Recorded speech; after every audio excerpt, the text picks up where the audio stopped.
I lost my internet connection and started to play the Chrome Dino game, but I got bored pretty quick and made my own spin on it.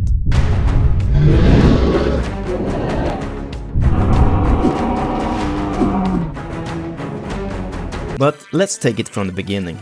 Let's make a dinosaur game. Before getting into creating our little Dino Player, I wanted to make the game loop with just placeholder art and get the jumping mechanic up and running. I do want to stay true to the original game as much as possible in the core game loop, and then add cool features on top of that and go a little bit crazy with enemies. I have always wanted to try some voxel art, and this was a good opportunity. I downloaded Magica Voxel, which is an open source voxel editor, and started to play around with a cactus, just to get the hang of it. To make it easy for myself, I imported an image to get the basic shapes straight away, and then modeled the rest from there. Okay, time has come to create our little Dino Player.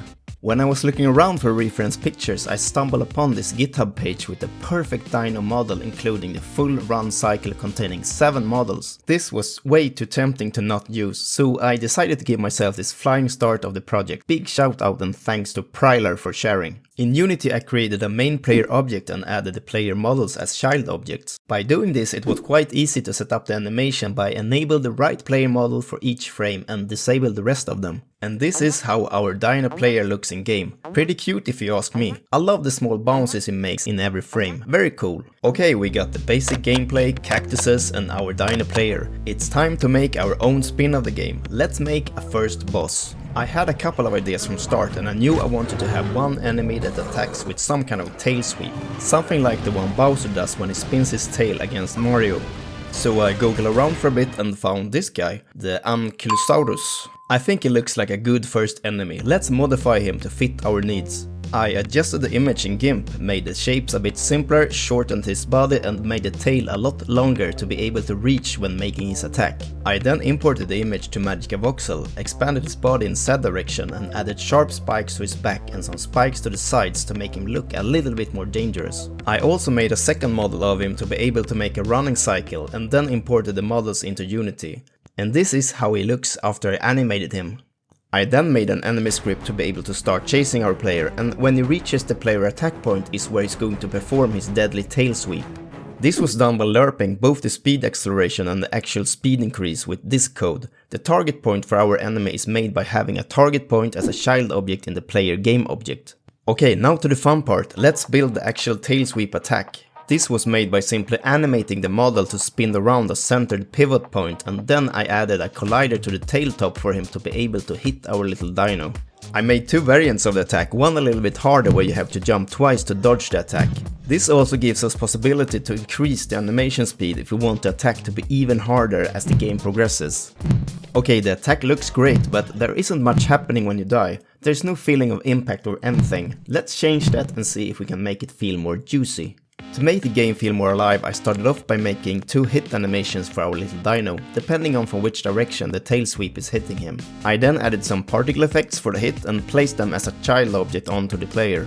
And just like the original Dino game, we now have the big eye getting activated when he collides with an obstacle, or in this case when he gets attacked by the enemy. Before moving on to the next enemy, let's try to do something about the boring placeholder art. I looked around for a nice color palette and found this one, which I think could be suitable for the vibe I'm going for. I made a quick mock-up on GIMP for the background. And also a beautiful piece of texture for the ground segments, close to AAA quality if you ask me. And this is how it looks in Unity after creating images from the layers in the mock-up. I think it looks decent, we can always make it better later on. Okay, let's move on to our next boss enemy. This time I wanted to go for something bigger and more scary. And what can be more scary than a big T-Rex hunting our little Dino Player? I made a simplistic image of a T-Rex in GIMP and I think this turned out much better than the last enemy. Note for the future, keep shapes as simple as possible when doing voxel models. As before, I imported the image to Magica Voxel, but this time I created 6 models for a complete running cycle. And this is the models that will make our T-Rex run.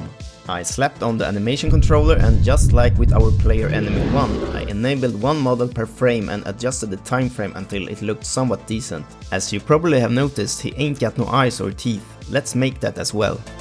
I wasn't sure about the attack pattern for our new enemy, but decided to give him the ability to do a massive jump to shake the ground for the player. And this is going to set off big rocks rolling against the player and force him to make quick jumps. Let's try it out, but first we need a rock.